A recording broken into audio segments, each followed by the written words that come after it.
Hello and welcome to Project Cars Pro, a piece of commercial software for location-based entertainment.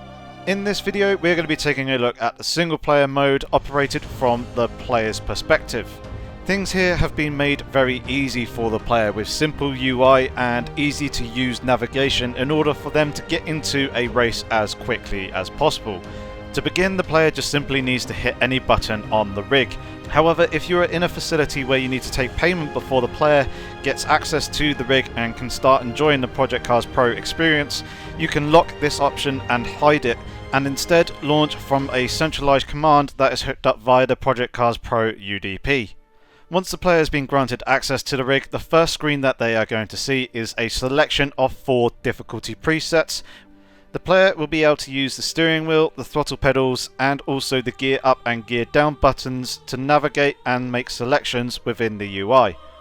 The next screen that the player comes across will be the track selection, where they can choose the scenario that they would like to drive in, and then after selecting their desired track and scenario, they can then go ahead and select the car that they wish to drive in. On each screen, the player has a limited amount of time to make their selections. This is communicated via a timer displayed on the screen that is counting down to 0. Once that counter does reach 0, the option that the player currently has highlighted will automatically be chosen and they'll be progressed to the next screen. Once the player has selected the car that they wish to drive, they will automatically be launched into the race. If the player wishes to make further adjustments to the difficulty settings or other options, a specific button assignment can be configured here to allow them to access those options whilst in the race session.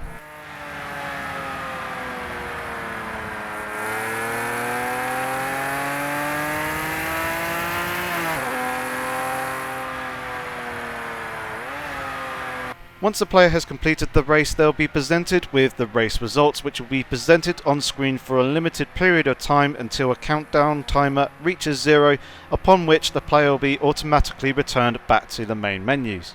And that is everything from a player's perspective. Very simple, very easy and very quick for them to get themselves into a race. Thanks very much for watching.